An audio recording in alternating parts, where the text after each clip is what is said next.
انا نحن نزلنا الذکر وانا لہو لحافظون۔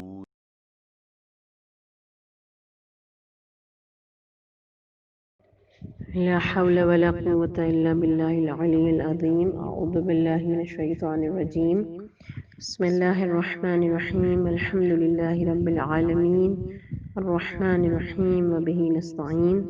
وصلى الله على محمد وآله الطاهرين سيما لبقية الله العظم على الأرضين. السلام علیکم جميعا ورحمۃ اللہ وبرکاتہ۔ ناظرین اکرام، ذکر حدیث کے سلسلے ایک گفتگو آپ کی خدمت میں پیش کرنے کا شرف حاصل کر رہی ہوں۔ حدیث کے حوالے سے دو جملے آپ کی خدمت میں ضرور عرض کرتے ہوئے اور پھر ہم ایک حدیث پہ کچھ تفکر کریں گے، کچھ غور کریں گے۔ اولاً آپ سب کو معلوم ہے کہ رسول خدا صلی اللہ علیہ وآلہ وسلم کی ایک حدیث ہے کہ جس میں رسول نے فرمایا کہ جو میری امت میں سے 40 احادیث کو حفظ کرے گا وہ قیامت کے دن فقیہ محشور ہوگا۔ یہاں پہ فقیہ سے مراد یہ ہے کہ علم احکام، علم عقائد اور علم دین کا، یعنی کہ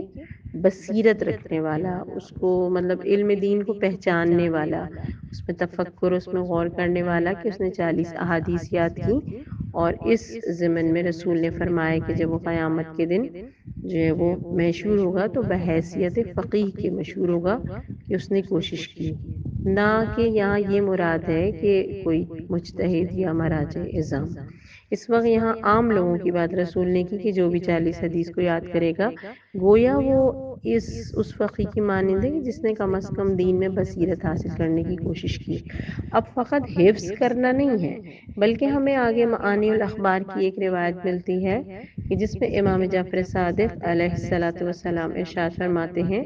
کہ تم اس وقت لوگوں میں سب سے زیادہ فہیم سمجھے جاؤ گے جب ہمارے کلام کے معانی کو سمجھ لو گے۔ یعنی امام فرما رہے ہیں کہ ہمیں حدیث حفظ بھی کرنی ہے مگر اس کے معنی و مطالب کو بھی سمجھنا ہے اور اس کے مفاہیم کو بھی اچھی طرح سمجھنا ہے۔ کیوں؟ تاکہ پھر ہم حفظ کے بعد ہم انشاءاللہ تعالی عمل کی منزل پر آئیں۔ اور ہم یہ بات اچھی طرح جانتے ہیں کہ حدیث جو ہے وہ احکام اور علوم اسلامی کے لیے قرآن کے بعد دوسرا منبع اور سرچشمہ شمار ہوتی ہے، جو کہ خدا کے بعد رسول اللہ صلی اللہ علیہ وآلہ وسلم سے لے کر امام زمانہ تک ہمارے ائمہ طاہرین کے ذریعے اس مقدس منبع اور سر چشمے کا ایک فیض جاری ہم سب کو حاصل ہے، انشاءاللہ تعالی قیامت تک جاری و ساری رہے گا۔ آج جس حدیث کے بارے میں ہم آپ سے گفتگو کرنے لگے ہیں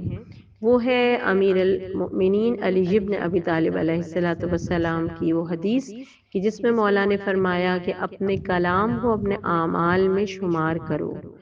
زبان سے بہت سے ایسے کلمات نکلتے ہیں جو نعمتوں کو سلب کر لیتے ہیں۔ امام مجھے اور آپ کو ہوشیار کر رہے ہیں، خبردار کر رہے ہیں۔ ویسے بھی ایک حدیث ہے المؤمن قیس، مومن ہوشیار ہوتا ہے، خبردار ہوتا ہے، مومن غافل نہیں ہوتا۔ اگر میں اور آپ حقیقتاً مومن ہیں تو ہم محسوس کریں کہ امام اس اپنے کلام میں کیا کہنا چاہ رہے ہیں۔ اپنی مولا کہہ رہے ہیں کہ اپنی گفتگو کو اعمال میں شمار کرو، اسے یہ مت سمجھو کہ میں جو باتیں کر رہا ہوں یا کر رہی ہوں اس کا اعمال سے کوئی مطلب ہی نہیں، بلکہ مولا نے مزید فرمایا کہ زبان سے ایسے کلمات نکلتے ہیں جو تمہاری نعمتوں کو سلب کر لیا کرتے ہیں۔ گویا زبان بہت نازک وجود رکھتی ہے اور اس سے اچھائی اور برائی دونوں صادر ہو سکتی ہے، اور جس کا کنٹرول خود خدا نے انسان کو دے دیا ہے۔ جب کنٹرول دے دیا لیکن اب خدا کیا چاہتا ہے، اس کے لیے اللہ تعالیٰ نے انسانوں کو پھر اپنے قرآن مجید فرقان حمید میں حکم دیا۔ کیا حکم دیا؟ خدا سورہ بنی اسرائیل میں فرماتا ہے بسم اللہ الرحمن الرحیم وَقُلْ لِعِبَادِي يَقُولُوا الَّتِي هِيَ احسن، میرے بندوں سے کہہ دیجئے کہ صرف اچھی بات کیا کریں۔ گویا اللہ تعالیٰ بتا رہا ہے کہ ہم نے تمہیں کنٹرول تو دے دیا ہے لیکن ہمارا حکم یہ ہے، ہماری رضا یہ ہے کہ تم بھی جب اپنی زبان کھولو اور جب بھی کھولو تو اس سے اچھی بات کرو، احسن اس سے گفتگو کرو۔ کیوں؟ کیونکہ اللہ نے جو نعمت دی اس پر اللہ کا حق ہے کہ اس نعمت کو ہم اللہ کی مرضی کے مطابق استعمال کریں۔ ہم سب جانتے ہیں کہ ہمارے سر سے لے کر پیر تک، دائیں سے لے کر بائیں تک جتنی بھی نعمتیں پروردگار عالم نے عطا کی ہیں، وہ تمام نعمتیں اللہ تعالیٰ کی جانب سے ہمارے لیے امانت ہیں، اور ان نعمتوں پر خدا کا حق ہے، اور یہ حق یہ ہے کہ ہم ان نعمتوں کو اللہ کی رضا کے مطابق استعمال کریں۔ اسی لیے ہمارے چوتھے امام سجاد علیہ السلام نے کتاب رسالۃ الحقوق میں، آپ اگر اس کتاب کو پڑھ کے دیکھیں، اس میں امام نے ہر چیز کا حق بیان کیا ہے۔ زبان کا حق، کان کا حق، ناک کا حق، آنکھوں کا حق، یعنی مولا بتا رہے ہیں کہ ان سب چیزوں کا حق ہے کہ انہیں خدا کی مرضی کے لحاظ سے استعمال کرو۔ چونکہ موضوع سے منسلک جو چیزیں، میں صرف اس حق کو تھوڑا سا آپ کی خدمت میں بیان کروں اپنے سننے والوں کے لیے، کہ امام سجاد کی کتاب رسالۃ الحقوق میں مولا نے جہاں تمام تر حقوق کو بیان کیا، وہاں زبان کے حق کو بھی بیان کیا۔ اور مولا زبان کے حق کے ضمن میں فرماتے ہیں، اسے گالی گلوچ سے محفوظ رکھو، اسے نیک و شائستہ بات کہنے کا عادی بناؤ، اسے با ادب بناؤ، اور اسے ضرورت اور دین و دنیا کے فائدے کے علاوہ بند ہی رکھو۔ یعنی امام نے بتا دیا ہے کہ زبان کا حق کیا ہے، اسے ہر جو ہے وہ رذائل سے بچانا ہے، اور تمام تر فضائل سے اسے آراستہ کرنا ہے، کیونکہ خدا ہی ہے جس نے میری اور آپ کی زبان کو طاقت دی ہے کہ وہ اس سے ہم گفتگو کریں، ورنہ فقط اور فقط ہماری زبان وہ ایک منی حیثیت ٹکڑا ہماری زبان جو ہے ہمارے جسم میں موجود ہے۔ اس کا ثبوت کلام نہج البلاغہ کا امیر المومنین کا وہ فرمان ہے کہ جس میں مولا فرماتے ہیں، اعجبوا لہذا الانسان یتکلم بلحم، تعجب ہے، میرے مولا کی بہت سے کلمات ہیں نا نہج البلاغہ میں تعجبات پر جو ہے وہ بیس کرتے ہوئے، تو مولا کہتے ہیں تعجب ہے اس انسان پر جو گوشت کے لوتھڑے سے بولتا ہے۔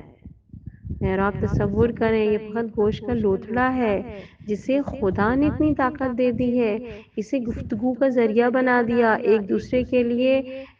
فہم اور آشنائی کا ذریعہ بنا دیا۔ اسی لیے ایک بہت ہی لطیف سی حکایت ہے، جناب لقمان حکیم جن کے نام سے پورا سورہ پروردگار عالم نے قرآن میں وارد کر دیا، جن کے علم، حکمت اور ایمان کا عالم یہ تھا کہ خدا کی نگاہ میں اتنا پسندیدہ ہوئے کہ اللہ نے پورا سورہ قرآن کا ان کے نام سے ایک رکھ دیا۔ کسی زمانے میں کسی کے غلام تھے، مالک نے حکم دیا، کہا کہ جاؤ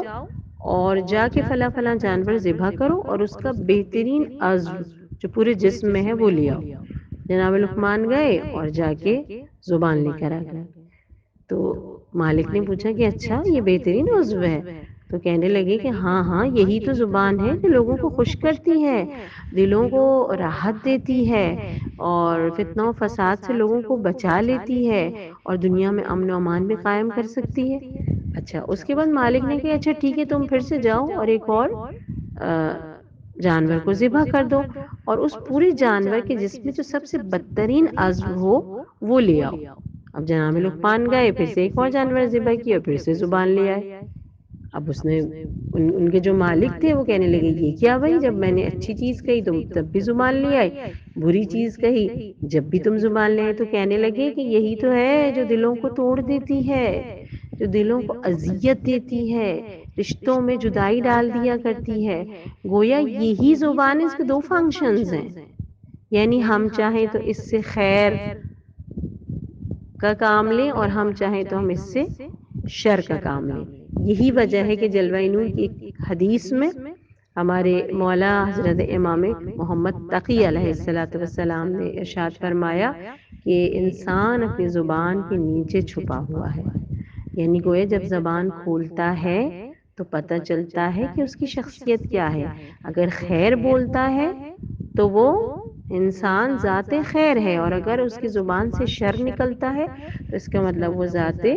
شر ہے۔ گویا ہم کتنے ہی مہنگے کپڑے پہن لیں، اچھی سی گاڑیوں میں بیٹھ جائیں، بڑے بڑے گھروں میں رہ لیں، اگر ہماری گفتگو اچھی نہیں ہے تو گویا ہماری شخصیت بھی اچھی نہیں ہے۔ اچھا، اگر ہمیں اپنی جو شخصیت کو اچھا بنانا ہے تو ہم بہرحال اس عبادت کو انجام دیں جسے رسول نے عبادت قرار دیا ہے۔ صفوان بن سلیم سے روایت ہے کہ رسول نے کہ انہوں نے جو ہے رسول اللہ سے نقل فرمایا کہ رسول نے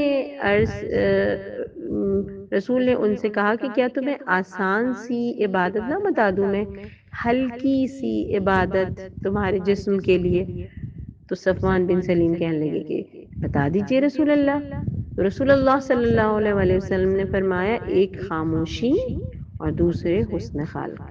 یعنی گویا یہ دو ایسے عمل ہیں جن کے لیے رسول نے فرمایا ہے کہ تمہارے جسم کے لیے بہت آسان اور ہلکی سی عبادت ہے۔ گویا زبان کو اگر ہم خاموشی عطا فرمائیں اور دوسرے یہ کہ حسن خلق، بہرحال زبان کے ذریعے مزید اس میں حسن میں چار چاند لگ جائیں گے، یہ ہم اختیار کر لیں تو ہم عبادت کے رتبے پر فائز ہو جائیں گے۔ اچھا، اب سوال پیدا ہوتا ہے کہ کیا ہم خاموش رہیں؟ اور خدا قرآن میں کہہ رہا ہے کہ بولو مگر اچھی بات کرو۔ اس کے لیے میں آپ کی خدمت میں جناب فاطمہ زہرا سلام اللہ علیہا کی اس حدیث کو بیان کروں جو کہ فاطمہ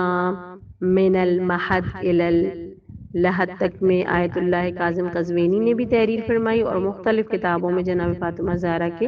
حوالے سے اس روایت کو نقل کیا گیا کہ بی بی نے اپنی بابا سے چند احادیث ایک چمڑے پہ لکھ کے محفوظ کی ہوئی تھی،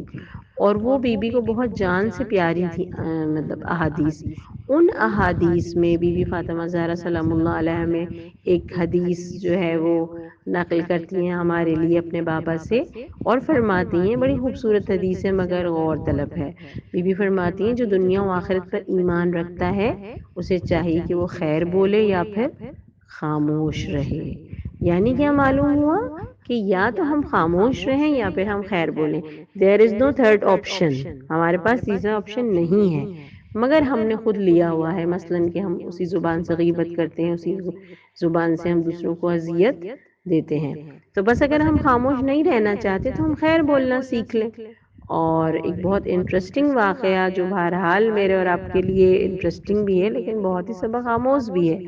کہ خیر بولنے سے کتنا فائدہ ہوتا ہے انسان کو اندازہ نہیں لگا سکتے۔ کتاب ہے سبق آموز واقعات، اس کے اندر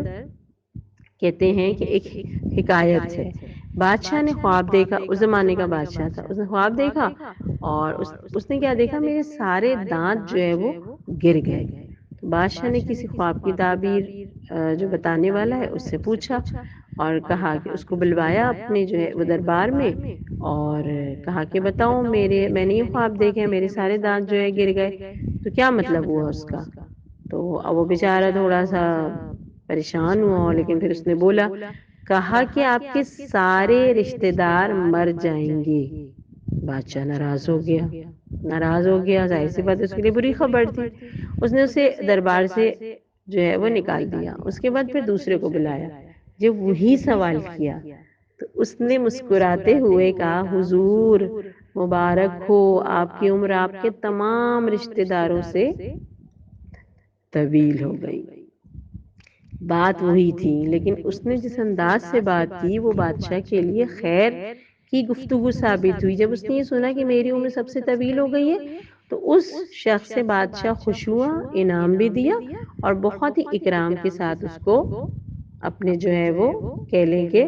دربار سے رخصت کیا۔ تو پتہ یہ چلا کہ واقعاً انسان اگر خیر بولنا چاہے تو اس کے بڑے فوائد ہیں، اور خیر کو بولنے کے نہیں ہم جو ہے وہ شر والی بات بھی اگر ہو لیکن اس کو خیر کے طریقے سے بولیں تو ممکن ہے کہ ہمارے لیے بہترین ثابت ہو، جیسا کہ اس روایت کے تحت ہے۔ وہ شر کے جو حرام ہے اسے بولنا تو حتمی طور پر ہمارے لیے جائز نہیں ہے، جن میں جھوٹ ہے، غیبت ہے اور مختلف چیزیں ہیں جس میں ہم لوگوں کی آبرو ریزی کرتے ہیں، یہ سب کچھ حرام ہے، لہٰذا اس کا خیر سے کوئی بھی تعلق نہیں ہے۔ اب سوال پیدا ہوتا ہے کہ امام اس حدیث میں فرما رہے ہیں کہ بہت سے زبان سے ایسے کلمات نکلتے ہیں جو نعمتوں کو سلب کر دیا کرتے ہیں، میں اور آپ کیسے جانیں کہ نعمتیں کیوں سلب ہوتی ہیں؟ اس کے لیے آپ کی خدمت میں دلیل کے طور پر ایک روایت پیش کر رہی ہوں، کتاب ہے 100 موضوع 500 داستانیں، اس کے اندر ہے کہ ایک دن رسول خدا ایک صحابی کو لے کے بیٹھے ہوئے تھے کہ ایک مرتبہ تیسرا شخص آیا اور اس نے صحابی سے بدزبانی شروع کی۔ رسول خاموش رہے، یہاں تک کہ صحابی بھی خاموش رہا۔ لیکن جب گالیاں دینے والے نے خاموشی اختیار کی، اب صحابی نے اسے گالیاں دینی شروع کر دی، صحابی نے اس سے بد کلامی شروع کر دی۔ جیسے ہی صحابی نے بد کلامی شروع کی تو رسول اللہ وہاں سے اٹھے اور خود کو ان لوگوں سے انہوں نے دور کر لیا۔ جب دور کر لیا تو ایک مرتبہ اصولی طور پر جو صحابی ان کے پاس بیٹھے ہوئے تھے اور انہوں نے شاید اشارتاً رسول سے یہ پوچھنا چاہا کہ وہ ان سے دور کیوں جا رہے ہیں، تو ایک مرتبہ رسول اللہ نے ایسی بات کی کہ جس کو سن کر اور میں اور آپ سن کر حیران رہ جائیں۔ رسول اللہ نے فرمایا کہ جب وہ شخص تمہیں گالیاں دے رہا تھا اور جب تم چپ تھے، خاموش تھے، تو اللہ تعالیٰ کی طرف سے ایک فرشتہ تمہارے دفاع میں اسے جواب دے رہا تھا، یعنی تمہارے بدلے وہ تمہارا دفاع کر رہا تھا اور اسے جواب دے رہا تھا، اور جب تم نے خود بد کلامی شروع کر دی تو وہ فرشتہ تمہیں چھوڑ کر چلا گیا، اور جب وہ فرشتہ تمہیں چھوڑ کر چلا گیا تو اب شیطان تمہارے پاس ہے، لہذا جب شیطان تمہارے پاس آ گیا تو میں ان لوگوں میں سے نہیں ہوں کہ اس مجلس میں بیٹھوں جہاں شیطان بھی ہو۔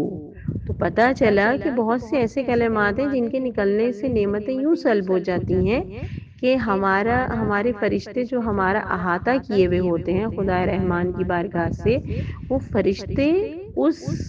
عمل شر کی وجہ سے، اس کلام شر کی وجہ سے ہمیں چھوڑ کر چلے جاتے ہیں، اور یوں ہم خدا کی بارگاہ سے جو ہم پر نعمتیں، برکتیں، رحمتیں فرشتوں کے وسیلے سے نازل ہو رہی ہوتی ہیں، خدا رحمان ہمیں بھیج رہا ہوتا ہے، وہ سب ہم سے دور ہو جاتی ہیں اور شیطان ہمارے قریب ہو جاتا ہے۔ اسی لیے امالی شیخ توسی میں رسول اللہ نے ایک بہت عجیب وصیت کی ہے اور بہترین جملے ہیں، اور آپ اس کو محسوس کر کے دیکھیں۔ امالی شیخ توسی میں ہے کہ رسول اللہ صلی اللہ علیہ وآلہ وسلم نے اپنے وصیت میں جناب ابو ذر غفاری سے فرمایا، اور بہت ہی نورانی اور بہت ہی اعلیٰ مفاہیم کہ یہ جملے جو حضرت ابو ذر سے حضرت نے ارشاد فرمائے، مولا فرماتے اے ابو ذر، خدا ہر بولنے والے کی زبان کے پاس ہے۔ ابھی تک تو ہم یہی سنتے ہیں نا، خدا ہماری شہرک سے بھی زیادہ قریب ہے۔ ہم محسوس کریں خدا ہمارے ہر اعضاء و جوارے کے قریب ہے، ہر اعضاء و جوارے کے پاس ہے۔ رسول فرما رہے اے ابا ذر، خدا ہر بولنے والے کی زبان کے پاس ہے، پس سخنور کے لیے ضروری ہے کہ خدا سے ڈرے اور وہ جانے کہ کیا بول رہا ہے۔ اے ابو ذر، زائد گفتگو سے پرہیز کرو، اور تمہیں صرف اتنی گفتگو کرنی چاہیے جس سے تم اپنی ضرورت کو پورا کر سکو۔ اور پھر آخر میں جو مولا نے جملہ ارشاد فرمایا غضب کا جملہ ہے، اور ایسا جملہ ہے جو میرے اور آپ کے دلوں کو چیر دے۔ آخر میں پیغمبر اکرم صلی اللہ علیہ وآلہ وسلم ارشاد فرماتے ہیں کہ ہر وہ چیز جو قید خانے میں رکھے جانے کی سب سے زیادہ مستحق ہے وہ زبان ہے، یعنی ان تمام چیزوں میں سے جو قید خانے میں رکھے جانے کی سب سے زیادہ مستحق ہے، ان میں سب سے زیادہ مستحق جو چیز ہے، لفظ سجن استعمال ہوا ہے عربک ورڈ میں، سجن کے معنی قید خانہ ہے، اور اس میں رسول فرماتے ہیں کہ زبان وہ سب سے زیادہ مستحق چیز ہے جس کو ہم قید خانے میں رکھیں۔ اسی لیے شیخ سعدی کا ایک بڑا مشہور سا جملہ ہے جس میں کہتے ہیں میں جتنا بول کے پچھتایا اتنا کبھی نہ بول کے نہیں پچھتایا، یعنی جب بول دیتا ہے آدمی تو پچھتا جاتا ہے، اور جب نہیں بولتا تو انسان مطمئن اور خاموش رہتا ہے۔ آخری بات آپ کی خدمت میں اور رخصت چاہوں آپ سننے والوں کی نظر کہ اس دعا کے ساتھ کہ واقعاً ہماری زبان جو ہے وہ ذکر خیر کرے، ہماری زبان خاموش رہے، اور اس کے بعد ہم تیسری چیز وہ انجام ہی نہ دیں کہ جس کے سبب سے خدا اور اہل بیت ہم سے دور ہوں یا ہم ان سے دوری کا سبب قرار پائیں اپنے آپ کو، کیونکہ بہرحال ائمہ معصومین کی احادیث سے الصمت نور، خاموشی نور ہے۔ اللہ اکبر، کیا کیا نور ہے جو خدا نے مجھے اور آپ کو عطا فرمائے ہیں۔ اب اگر خاموشی جیسے نور کے ساتھ ہم اپنی زبان کو صرف خیر بولنے کا عادی بنائیں گے تو یقیناً اس زبان کو خیر بولنے کا، خاموش رہنے کا اور ذکر خدا کرنے کا عادی بنائیں گے، کیونکہ خیر جو بھی بولتا ہے در حقیقت وہ ذکر خدا کرتا ہے۔ خیر جب بھی ہمارے زبان سے نکلے گا در حقیقت وہ یاد خدا میں نکلے گا کہ ہم نے اللہ کو یاد کرتے ہوئے اپنی زبان سے خیر جاری کیا. اور جب ہم خیر بولیں گے، ذکر خدا کریں گے اور خاموش رہیں گے بسا اوقات، تو پروردگار عالم یقینی طور پہ ہمیں اپنی نعمتوں سے محروم نہیں کرے گا، بلکہ خدا کے ہم غضب سے بھی انشاءاللہ تعالی بچ جائیں گے اور محفوظ رہیں گے، اور ہم قیامت کے دن خدا سے سوال کرنے کے قابل ہو جائیں گے. کیا سوال؟ جو کہ امام سجاد علیہ السلام نے مناجات خائفین میں کیا، خدا سے کیا، بڑی لگاوٹ سے کیا، بڑی محبت سے کیا. مولا فرماتے ہیں او تخرسو السنتن نطقت بالثناء علی مجدک و جلالتک، ان زبانوں کو تو گنگ کر دے گا جو تیری بزرگی اور جلالت کے ساتھ تیری تعریف کرتی رہی ہیں. یعنی کیا مطلب ہوا؟ مولا فرما رہے ہیں کہ اگر ہم واقعاً اپنی زبان کو خاموش رکھیں گے، ذکر خیر کریں گے، ذکر خدا کریں گے، تو ہم اس قابل ہوں گے کہ ہم خدا سے سوال کریں کہ پروردگار جب ساری زبانیں گنگ ہیں اپنے گناہوں کے سبب سے، ان پہ مہر لگ چکی ہے، تالے ہیں، ان کے اعضاء و جوارے بول رہے ہیں، پروردگار تو آج ہماری ان زبانوں کو خاموش کر دے گا کہ جن زبانوں نے بہت ہی جو ہے محبت کے ساتھ تیری بزرگی اور جلالت کے ساتھ تیری تعریف کی ہے. تو بس سامعین اکرام، میں اور آپ اس چیز کو محسوس کریں کہ پروردگار عالم واقعاً مجھے اور آپ کو زبان جیسی نعمت دینے کے بعد مجھ سے اور آپ سے خیر طلب کرتا ہے. اور یہیں پہ آخر میں اس چیز پر اپنے کلام کو ختم کروں کہ جس ہستی پر میری اور آپ سب کی زندگی ختم ہے، اس وقت حجت دوران شہنشاہ زمانہ امام زمان اجل اللہ تعالی فرجہ الشریف سے ملاقات کی بھی سب سے بڑی، سب سے اہم ضرورت نماز کے ساتھ، روزوں کے ساتھ، حجاب کے ساتھ، اچھے اخلاق کے ساتھ ہماری زبان کا احسن استعمال ہے. جو بھی اپنی زبان کا احسن استعمال کرے گا وہی امام زمان سے منسلک ہوگا، کیونکہ آیت اللہ بہجت نے اپنے کلام میں فرمایا کہ جو اپنی زبان سے لوگوں، اس کا مفہوم یہ ہے کہ جو اپنی زبان سے لوگوں کو اذیت دیتا ہے، کہ کسی بھی طریقے سے کسی مومن کو اذیت دیتا ہے، وہ اپنے آپ کو منتظرین امام زمان میں شامل کرے ناممکن ہے. پروردگار عالم سے دعا ہے خدا مجھے، میرے تمام سننے والوں کو توفیق دے کہ ہم اپنی زبان کو خاموشی کے نور سے، خیر کے نور سے اور ذکر خدا کے نور سے